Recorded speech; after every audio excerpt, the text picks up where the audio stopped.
Um levantamento exclusivo da Record TV Minas mostra que a polícia tem recebido, em média, um registro de ameaça a escolas a cada 10 horas no estado de Minas Gerais.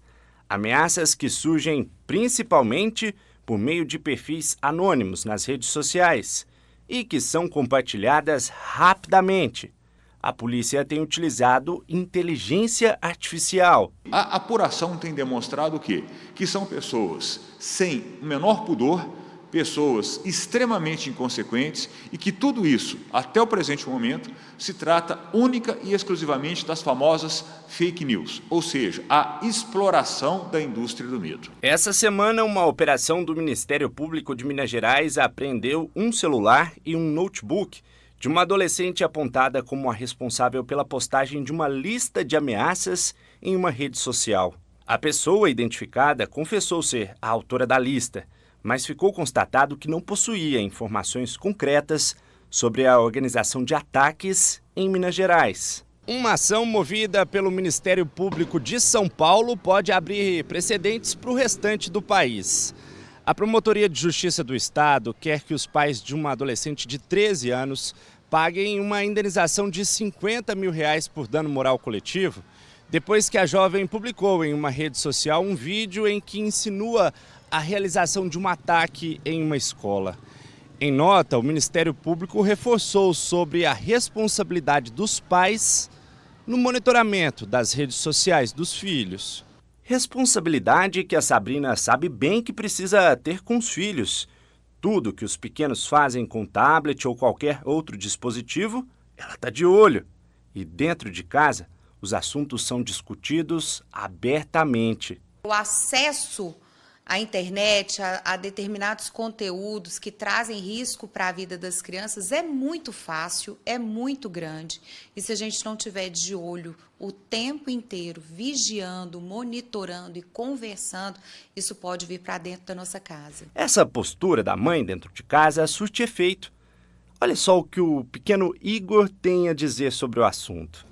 Primeiramente, eu falo que para conversar com meu pai e minha mãe e que eu não posso conversar com estranhos. Controlar essas informações que circulam livremente na internet não é uma tarefa fácil.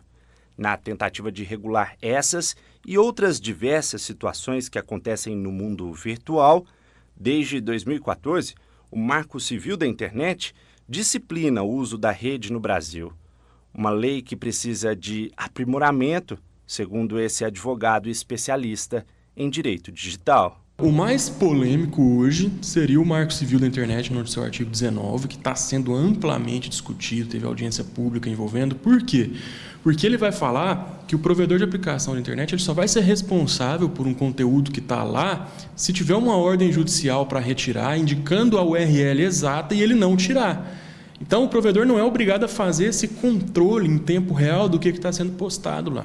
Então, você corre um risco de haver posts, por exemplo, de discurso de ódio, de fake news, de pornografia de vingança, sem o provedor de aplicação ser responsável por aquilo, até que alguém acione o provedor judicialmente, né, e tenha um comando vindo de um magistrado falando para retirar aquele conteúdo do ar.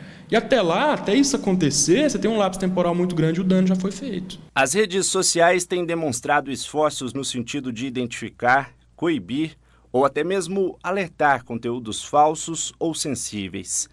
O especialista alerta para que os usuários ajudem na denúncia de postagens. A questão é que se produz muito volume de informações nas redes sociais. Hoje em dia, a gente produz diariamente na internet a mesma quantidade de informação que a humanidade produziu desde o seu surgimento até 2003 d.C. Então, é muito complicado você fazer esse controle em tempo real. As plataformas, elas têm algumas formas de controle. Então, por exemplo, o Twitter recentemente criou uma forma de controle de fake news. O Instagram, ele sempre tem uma forma de controlar possíveis situações de nudez, por exemplo, ou fake news envolvendo eleições, etc. Mas não dá para fazer esse controle em tempo real, né? Então, é por isso até que o artigo 19 do Marco Civil fala que é só se tiver a ordem judicial nesse sentido.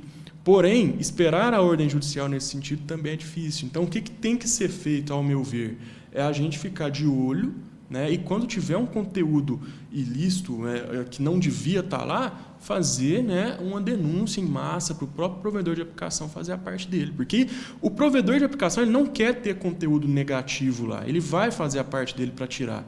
Agora, a questão é que ele não consegue fazer isso sozinho. É humanamente impossível ele fazer esse controle em tempo real, porque é muita informação que se dissemina lá.